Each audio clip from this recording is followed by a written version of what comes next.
This is NDTV. And you're watching NDTV Prime.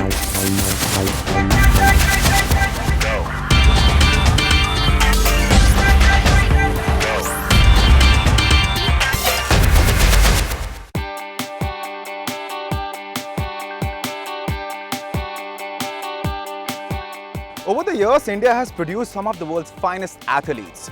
From fine cricketers like Tendulkar, Dhoni and Kohli to Olympic medal winners like PV Sindhu and Leander Pace.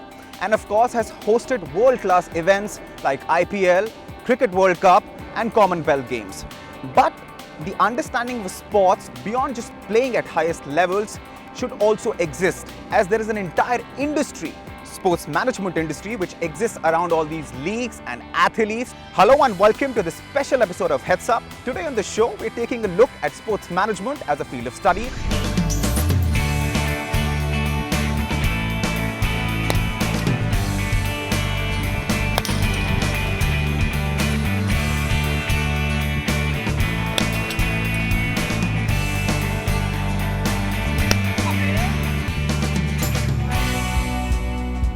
I'm joined by Dr. Adam Cogg, Senior Lecturer and Course Director in Sports Management Program at Deakin University, Australia, and Professor Stuart Warmington, Program Director, Exercise and Sports Science.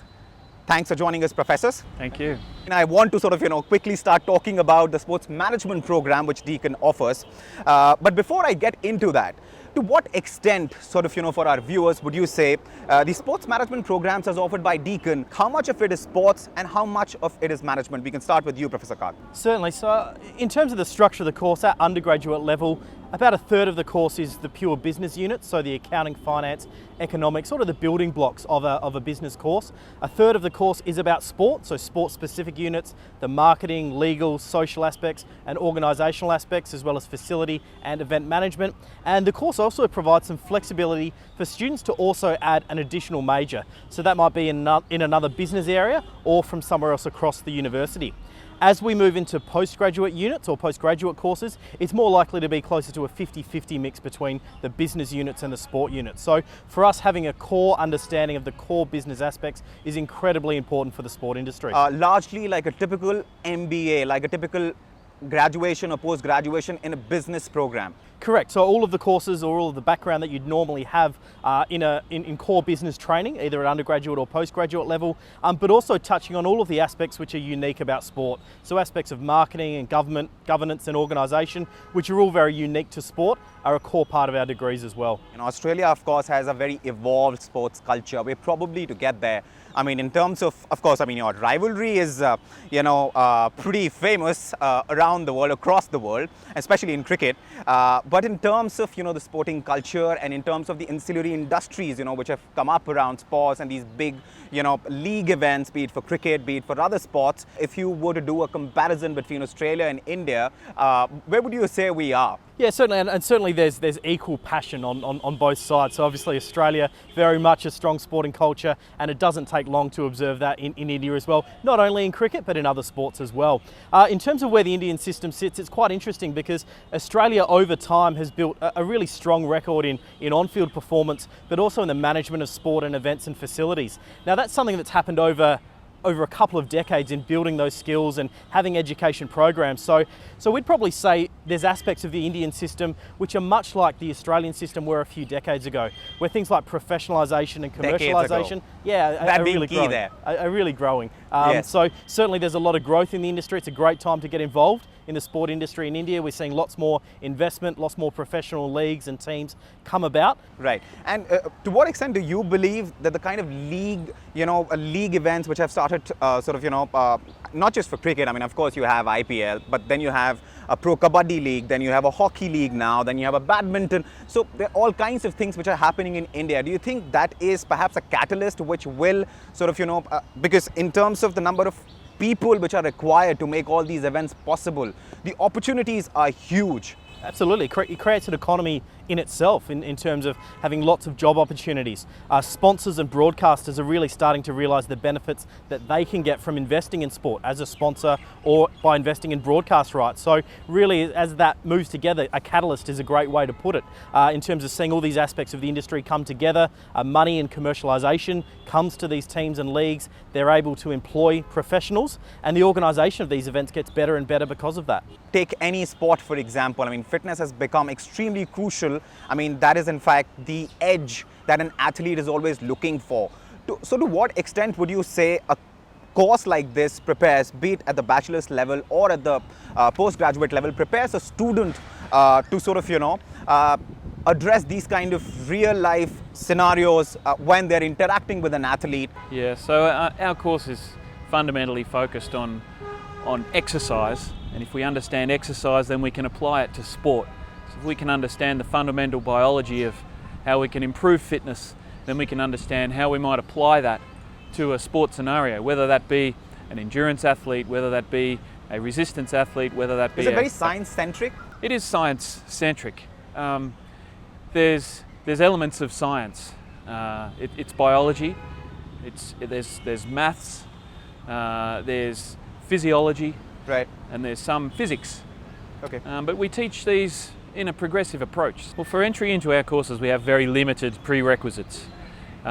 It's better to have some grounding in biology. It would be better to have some grounding in maths. Right. Those would probably be the two main ones. Professor Kag, management is the other side. There is a standard regular program for a student at the undergraduate level, and then if he wants to specialize in a particular field, what will those fields be at the postgraduate level? So at the postgraduate level, they still undertake a core offering of the business units and the sport units as well. Then there's a couple of elective units as well. So areas like sport broadcasting is attractive for students. Right. And likewise aspects of athlete management or perhaps business analytics or leadership. So there's a whole host of different streams that students can choose additional units from to specialise, as you said. So what kind of job opportunities, both in Australia and India? A lot of our graduates will move into roles within all sorts of different sports, either from a marketing focus, an operational or events focus, perhaps for facility management focus, or developing and implementing programs in a whole host of areas. So national and state sporting organisations are one area, the events sector is one area, so managing events, and many of our graduates will not only train in Australia but also go overseas and deliver events like the Commonwealth Games and Olympic Games, so a host of major events that exist. Right. Obviously the facility management sector, the government sector as well, all present a whole host of opportunities. Right, wonderful. And this point in time, I would like to take our viewers to Deacon's campus in Australia, because Natasha is there and is joined by a bunch of sports management students. So over to Natasha.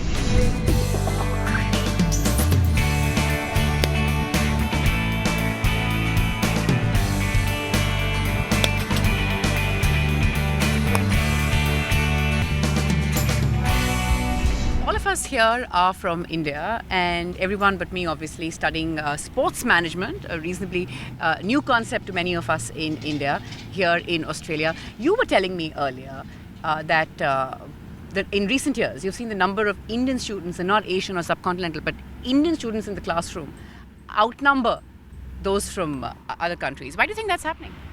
Well, in recent years, the sports business has been picking up a lot in India since IPL and so many other leagues, professional leagues, and there's a growing interest towards sports management and the business of sports. So people who are interested in sports feel that there's a career opportunity to be made there, and so they're looking to get good quality education, and like Deakin offers one of the better programs around the world. Right. Now, what I thought interesting about your story is also the fact that you've gone to NIT. So you studied at NIT, you studied at an IIM, and yet you felt the need to sort of supplement all that learning by some more. Why is that? Well, for me, the course is much more than academic learning. It offers a lot of exposure to the industry.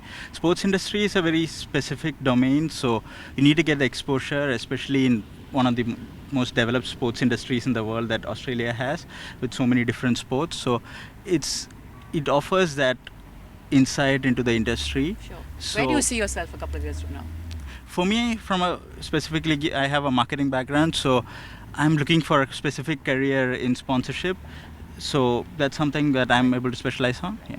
So Naina, great to see you. You're even I have to say some things don't change outside India or not. You're the only woman here, but that may be for a whole host of other reasons. First, how many women are there in the class studying sports management?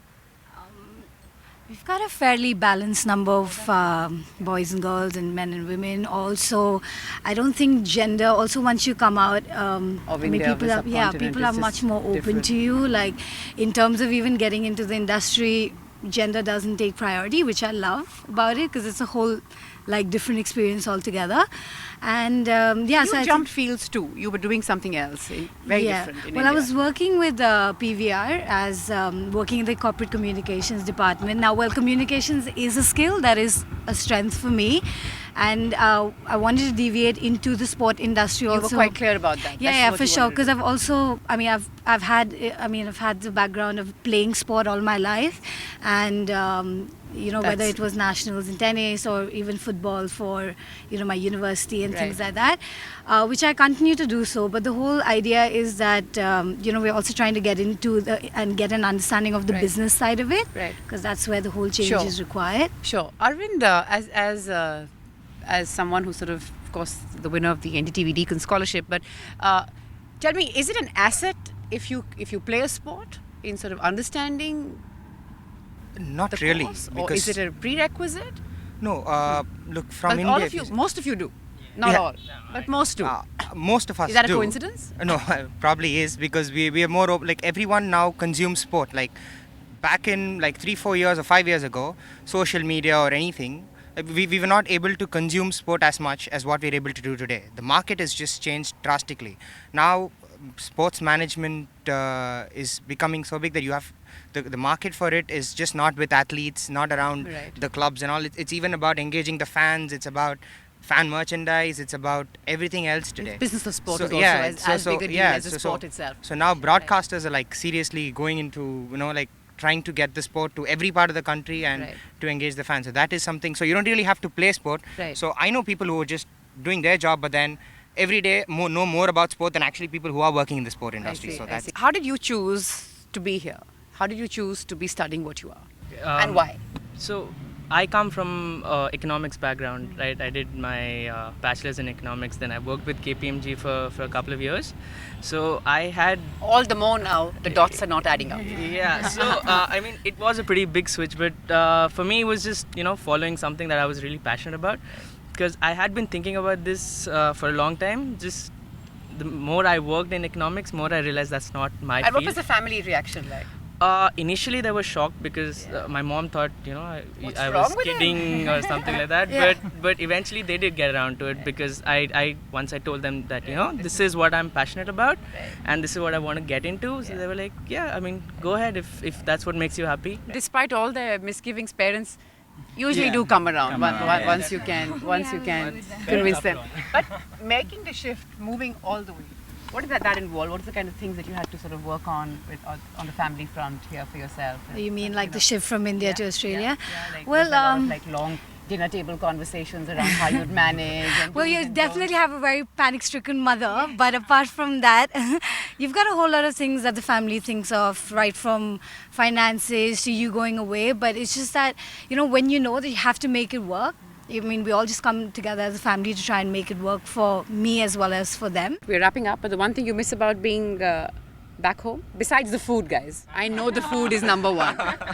I know that everyone's going to say food. So besides the food, we'll start with you. One thing which I miss is the people who supported me.